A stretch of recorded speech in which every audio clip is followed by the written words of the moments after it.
Here's your daily dose of fitness, food, and fun. Anjelica's Daily Surprise starts now.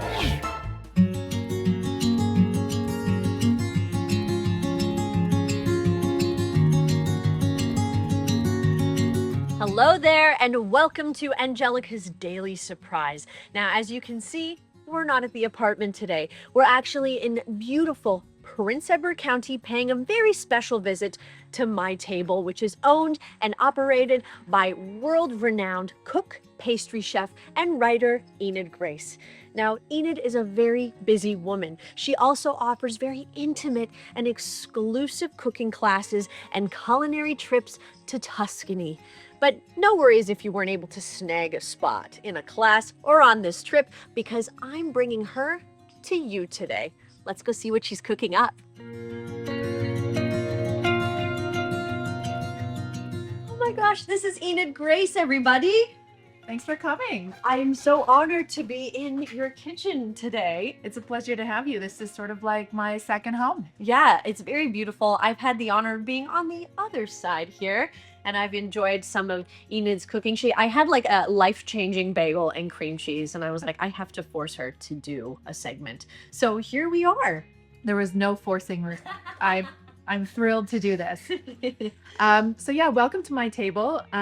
This is where I teach cooking classes and invite the community in for a little bit of more intimate one-on-one cooking action with me. So today I'm going to do two recipes for you, two that are very popular in my household. In fact, it's my partner's absolute favorite pasta dish. I think if he could only eat one thing for the rest of his life, it would be this dish.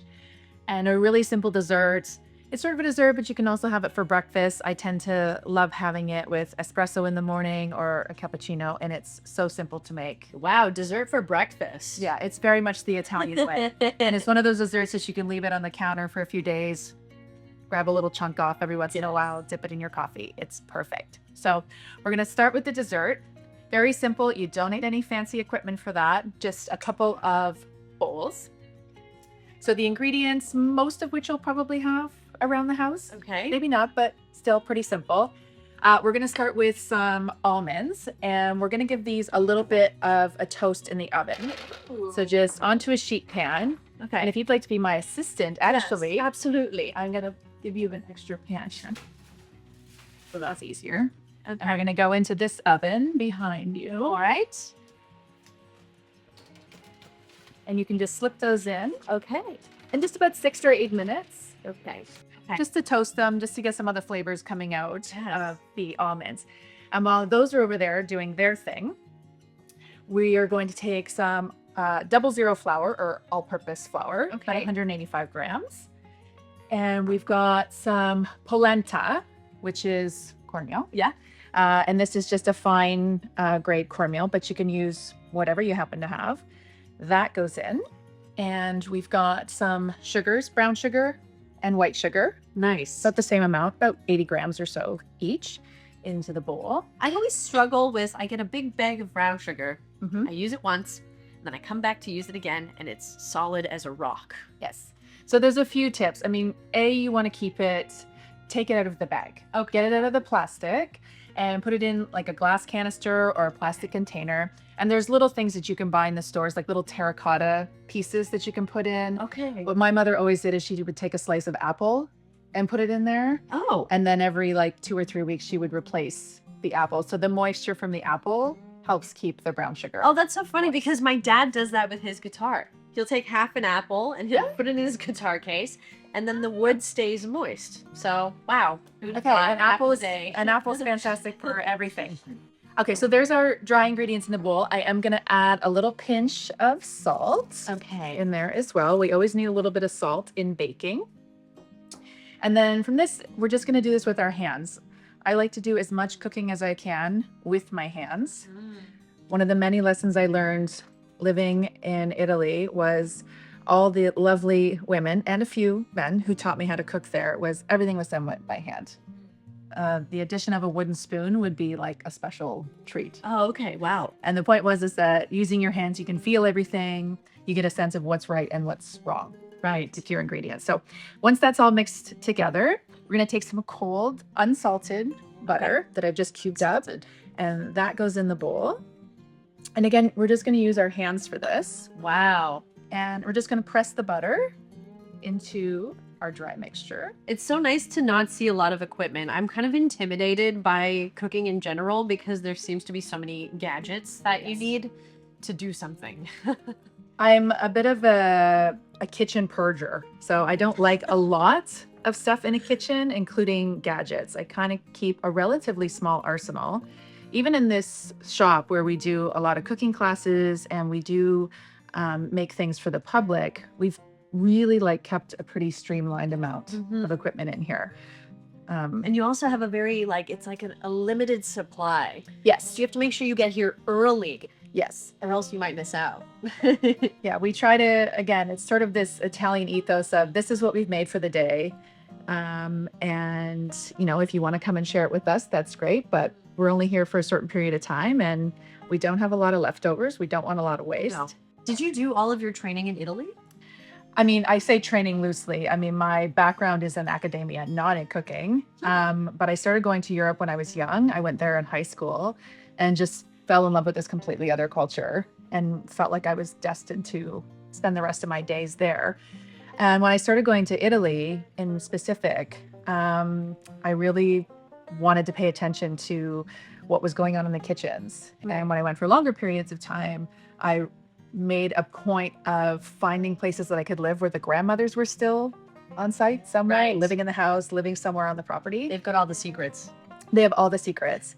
And I made fast friends with them. And over time, weeks, months, they would show me. They would never write anything down. I never had written recipes, but they would show me everything and I would pay attention to how much was in their hand. Right. Little bits and bobs. And then I would go back and write everything down in my notebook and then try again to replicate the recipes. So wow, that's a lot. That's really what the training came from. So once we're at this stage, the butter's sort of been broken up. You've kind of got like a crumble mixture going on here. And then we're just going to make a little well. And then in this bowl, we need an egg yolk. And I'm just going to put this in here. This is the way I like to do egg yolks, is then just to go in with my hand. Oh, you just go in with your hand. I always do the old water bottle trick. Oh. Suck it up with the water bottle? Yes, I have seen that trick before. My mother taught me the back and forth method. Yes. With the shell, but all the Italian grandmothers that taught me, they just go in. They just go with their hand. And I'm just going to put the yolk in the center there. I've got a little bit of almond extract. Ah, I thought I smelled almonds. Yeah, just a little bit. You can use the amaretto as well instead of the extract. And then I have a little bit of vanilla bean paste. Whoa. Which is just a pure vanilla bean, but you can use extract as well. And then some Never seen that before. zest. Vanilla bean paste. Yeah, it's great stuff. It's essentially all the seeds taken from the pod. Yeah. And then the pods themselves are steeped in like a sugar syrup. And then that is condensed into a jar. So you get potent flavor. And you can find that? Yep. You can buy it in specialty food stores, online, things And like I noticed you keep your eggs out. I do keep my eggs out. Baking requires, for the most part, room temperature eggs. Okay. 9 times out of 10, you want a room temperature egg. So we always have a basket on hand. I do this in my home as well. I like to keep eggs at room temperature. Okay, we need a little bit of zest. Okay, that's not a pedicure tool. This is not a pedicure tool. Don't use this on your feet. So a little microplane action, and we're just gonna zest quite a bit of orange actually. That's the other predominant flavor in Sabrizzolona, which is what this recipe is. Sabrizzolona is an almond cookie torte from Mantua in Italy. And the two predominant flavors are the almonds, of course, and then a little bit of orange zest. I love that. So these are big oranges, so I think we can get away with just using one, but if you had smaller oranges, you'd want to do 2. And you're just looking to get the zest off. Once you hit that white pithy part, it gets a little bit bitter, so you want to avoid that. So orange zest in.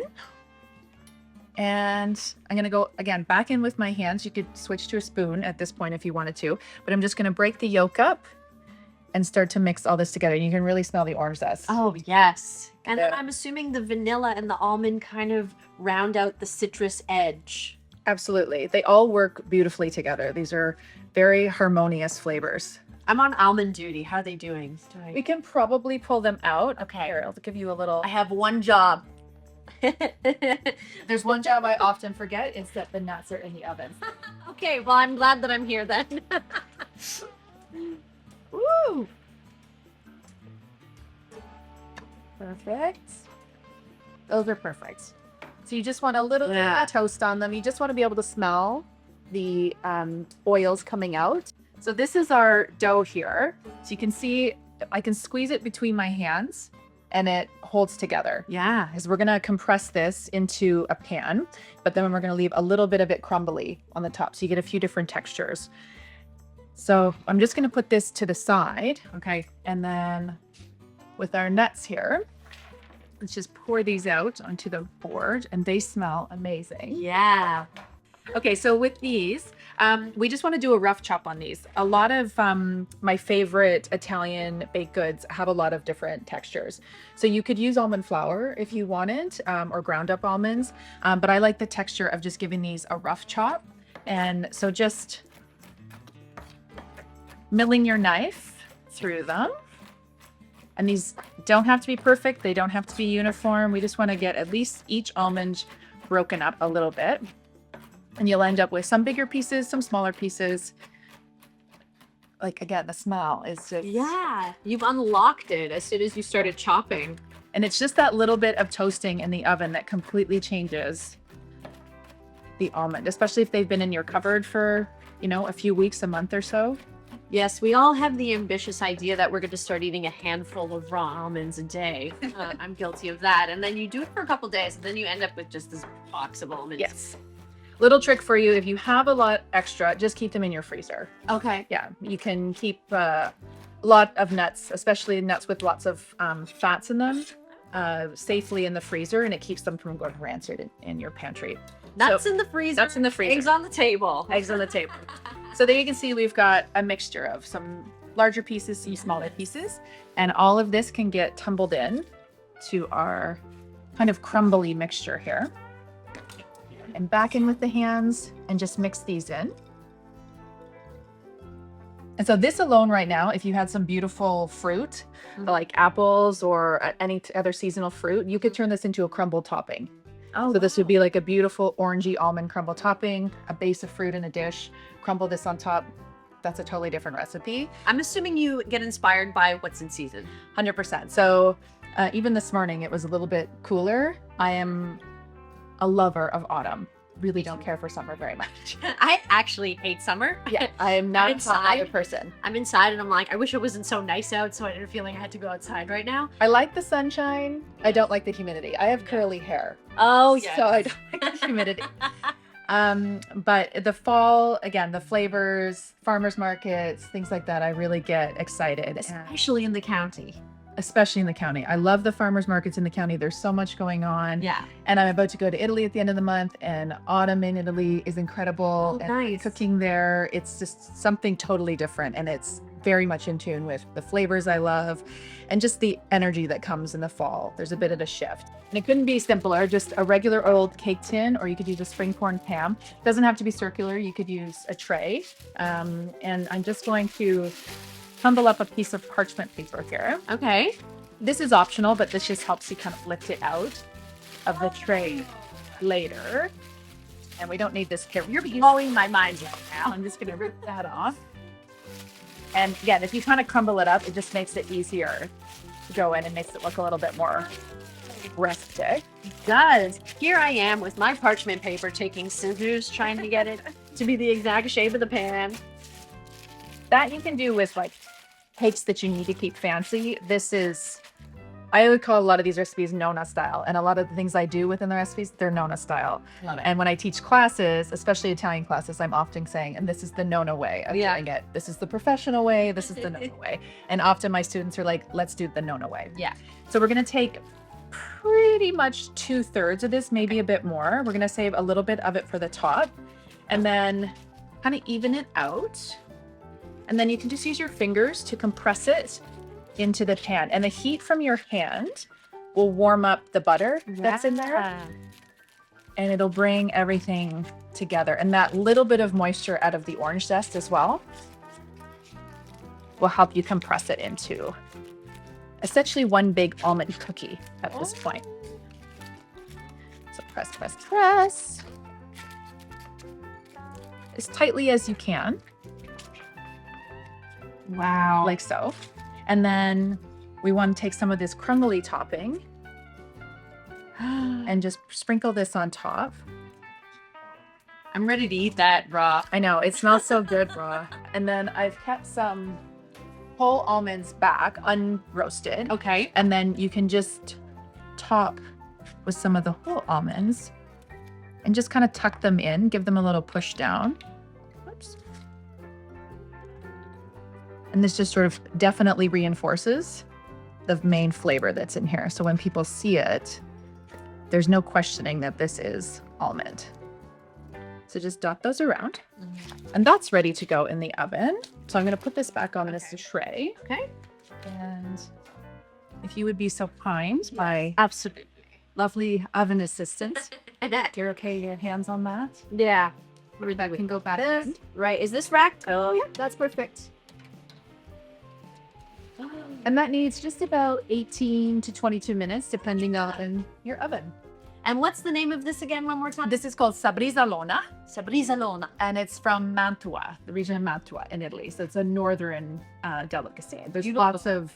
lots of almonds consumed throughout Italy, both in the north and the south. Okay, so for our next recipe, again, I make this so much in my house, but it's actually a relatively traditional recipe from southern Italy. Okay. And it starts with, these are some homemade Italian fennel sausages. I make these with local pork, a little bit of Wow. it, and fennel seed. You make your own sausages? From time to time, I do. Whoa. Yes.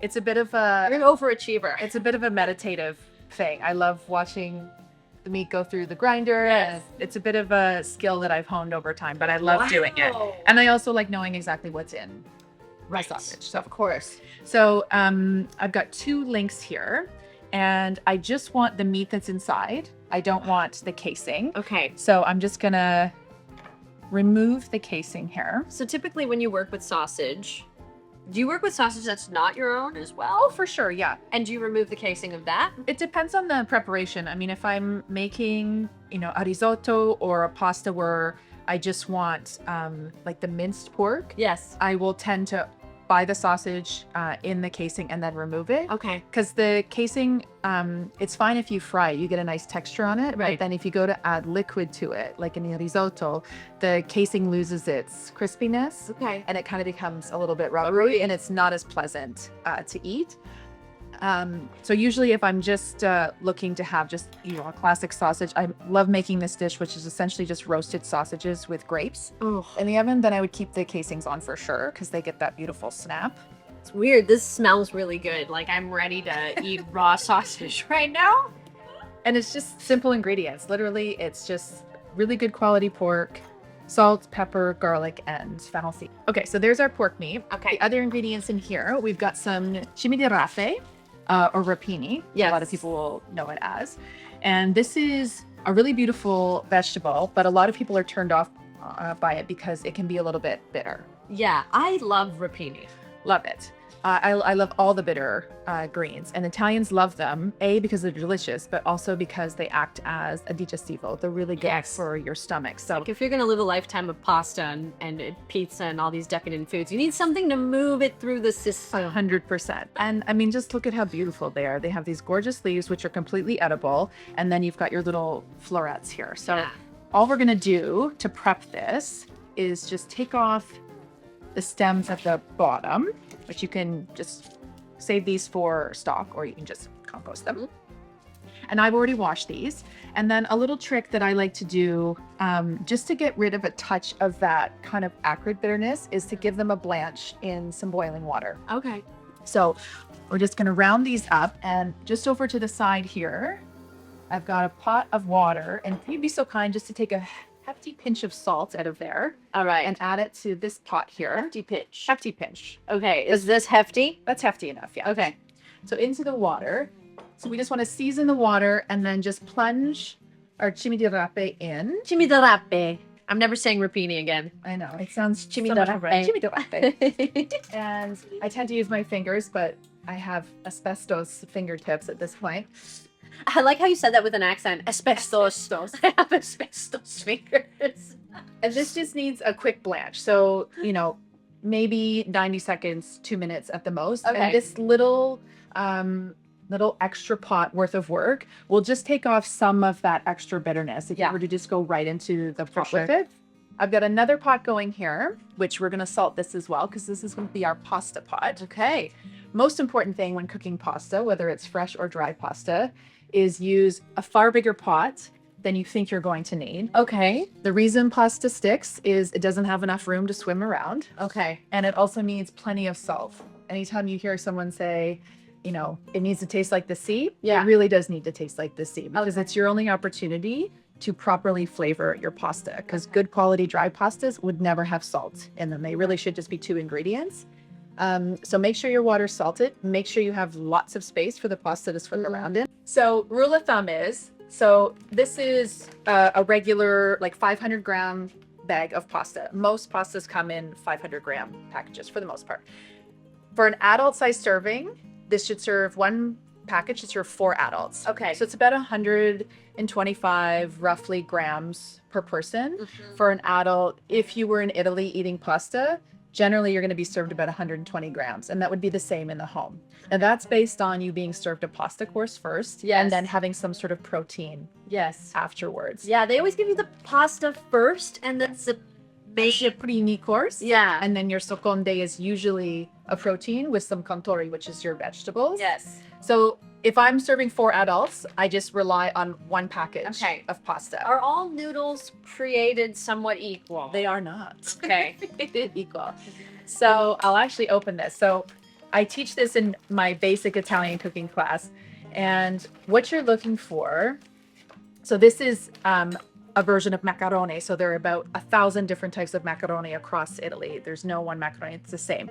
So when you're buying dry pasta, what you want to look for is that it has a lot of extra texture to it. So I'm not even discussing the lines here, just this extra little bit of texture. If you feel it in your hand. Granule. So this has gone through a bronze die cutter, which gives all of these extra ridges. Italians are incredible architects, both in fashion and cars and actual buildings, but pasta, the brilliance of their architecture comes through time and time again. And I'm fascinated by what they do to ensure that sauce sticks to a pasta, but also how it feels in your mouth. Because in my experience, Italians taste food in 2 ways. Half of their mouth tastes the texture, and half of their mouth actually tastes the flavor of the food. So when you're buying pasta, you want it to have sort of this opacity, like there's so much white to it. Yeah. So it's all that extra flour after the drying process that is stuck in to the pasta. That in turn goes into your pasta water and gives you the best starchy pasta water that you need to finish a lot of Italian sauces. Okay. So when you are finished cooking your pasta, it should be like really kind of like a murky kind of white color. I've always wondered about that. I'm like, is this good? Should I be rinsing my pasta? No, you never want to rinse your pasta. There's never a need to add olive oil to pasta water. Okay. If you have a large enough pot and enough water for the pasta, you never need to add olive oil, and you never need to rinse it as well, because all that starch is imperative for your sauce. Right. And all these little kind of extra ridges just hold on to that sauce. Beautiful. And so if you compare it to, you know, maybe a grocery store brand or something, if it's really smooth, Yeah. there's no extra starch there, and there's no texture for the sauce. So it ends up, your sauce just sort of slides off and slides around. And so it does make a difference. Wow. We're going to go in with some olive oil and a nice medium flame. Olive oil in. Just a couple tablespoons or so. Yes. Olive oil is essential. Yes. And how do you feel about a little stirring? I can handle that. I think I'm good with that. Haven't messed up anything so far. A big wooden spoon. Okay. And you can just I start would not want to get spanked with this. a big wooden spoon, and just start to knock that sausage around. You want Okay. to break it up. Break it up. Gets into, you don't have to make it so it's super fine. Okay. And you want a little bit of different texture. Yes. Like the almonds. Like the almond, exactly. And while you're doing that, I've got a couple of cloves of garlic here. And this is optional. And I'm just going to do some thin slices. You could mince this as well. Or if you just want the whisper of garlic flavor, but not the whole clove, you can just put the cloves in with the meat whole. And then once they've released some of their flavor, you can just remove them. And then you don't have to worry about biting into a piece of garlic if that's not for you. So again, I'm just making this for 2 people. So I'm just going to use about half of this bag of pasta. That's good there. And right away, you need to give it a stir. Yeah, and that's another secret for making sure your pasta doesn't stick. Give it a little zhuzh. Make sure it's not sticking. And that's looking beautiful. So from there, we can add our garlic in safely. There's enough fat and moisture in there that we're not going to burn the garlic. Oh, okay. You get that mixed around, and then we're going to add some peas with some chili. Ooh. These are some chili flakes that I brought back from Puglia, but you can use any pepperoncini that you have. You can omit it Oh, okay. altogether if you don't like the spice. I love spice. Yes. And you can see I love everything you do. it's releasing its beautiful color. So Yeah. we're getting a little bit of a nice sunshiny gold color in there with the garlic, and you can smell everything. Within seconds, you can smell that garlic. Yeah. Ooh, wafting. When you go to Italy, what are some things that you must bring back with you? There are these little broth crystals that I've never been able to find anywhere else. So I Okay. always go to a grocery store, and they're essentially like a soup base, but they are the best in the world. And I try to save them for as long as I possibly can. So those are a big one. Oh, wow. And generally I'll bring back dried beans, usually something that I can't find around here. I'll always bring back a chili of some kind, Yeah. either whole or dried pieces of chili. Probably about it. I've done some things I probably shouldn't have done in terms of bringing back pasta.